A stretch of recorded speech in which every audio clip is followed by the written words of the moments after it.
will actually spontaneously heat up, and that process of composting will happen far quicker than happens naturally. I mean, the duff on a forest floor is essentially very slowly composted material that's fallen out of the trees, fallen onto the ground, and been very slowly digested by, at random by various organisms in the forest floor.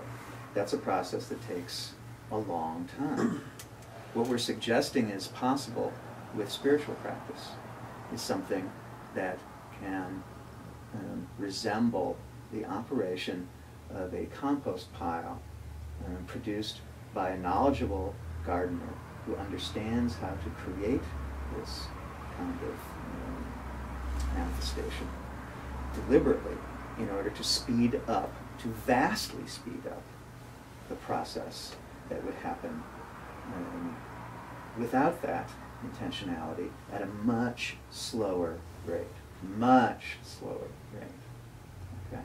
And that distinction of knowing how to create those conditions appropriate such that the compost actually heats up spontaneously is essentially what spiritual practice is a good metaphor for spiritual practice.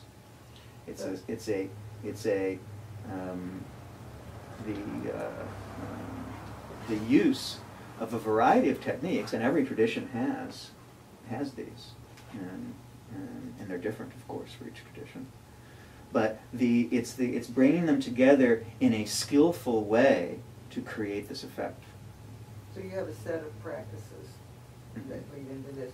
But I want to know, do you have to tailor the practices to each individual? I mean, is it an across-the-board kind of thing you do, or do you have to work with each individual according to? That's always the most effective way. So, when organizations get really big, then most people, the vast majority of people associated with the teaching or tradition, will end up employing the scattershot techniques that are most widely applicable to everyone.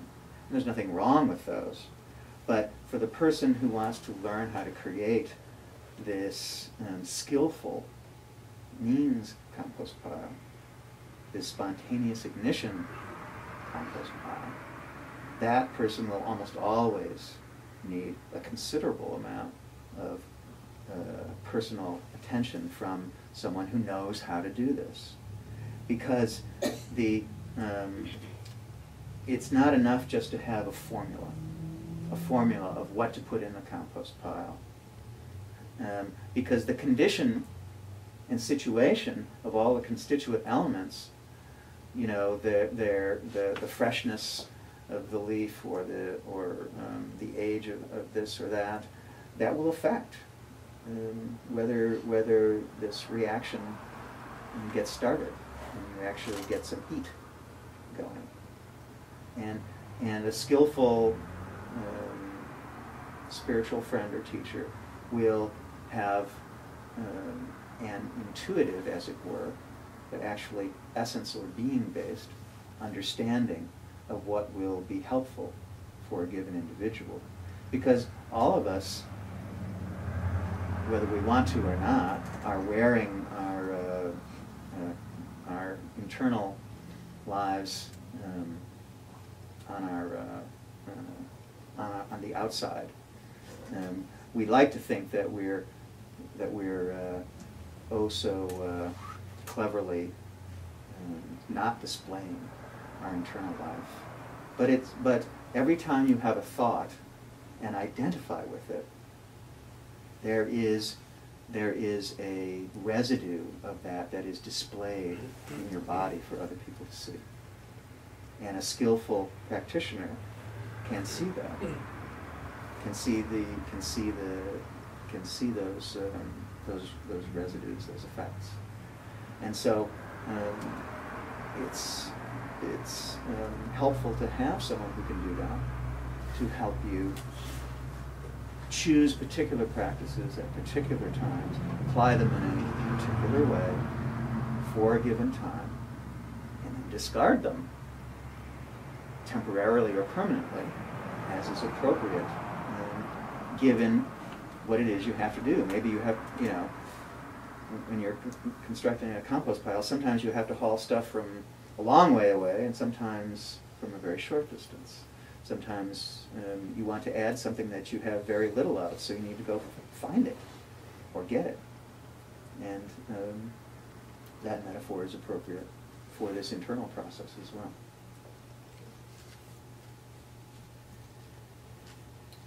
Well, any last questions? Yes.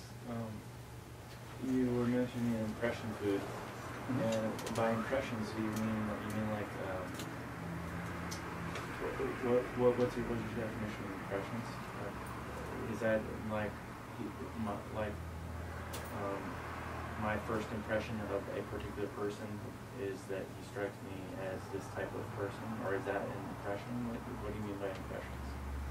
That's a good question. I mean, that would certainly be an impression. Mm-hmm. In other words, in fact, that's how I have in my personal life I have returned to that quality of childishness, if you will, or childlikeness, if you will, I know instantly whether I like someone the first time I see them, just like that, as a kid does. A kid knows instantly whether they like someone or don't like someone. But I would say that they. But that's just one form of impression. So more generally, right now, your body, your organism, is receiving a multitude of impressions, physical impressions about this space, about the humidity of the air, the warmth of the air, the way your body is touching the floor, the chair, the way your clothing is touching your body, and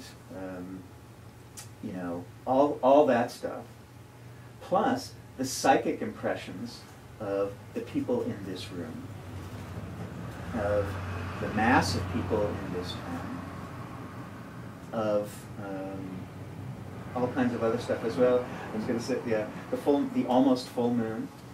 Some people would argue that that provides impression food as well. Certainly, the light at night provided by it is an impression. Everything you're aware of, And not aware of. and many things you're not consciously aware of, are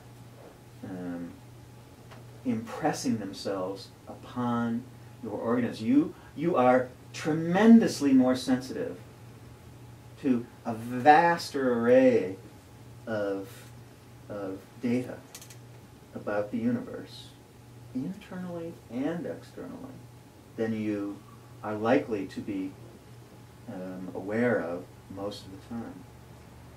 And so one of the attractive things for people about drugs, for example, is that some drugs will allow you to become aware of some of these forms of data that your habit is to suppress, and that can be very interesting. It's not a good idea, in my opinion, to make use of that avenue, as a habit, because then you get the unfortunate effect of associating being aware of things that we are all capable of being aware of only with the ingestion of certain substances to assist that process. And that kind of hobbles one psychically and otherwise. Not to mention there's all sorts of some horrible things that can happen with the use of this. Not to mention. Indeed. Personally. Got it. So indeed. But that's one of the reasons that people can be attracted to that. Yeah, definitely. But let me just add a context in terms of just tying that definition of impressions back to what we were saying earlier about how we block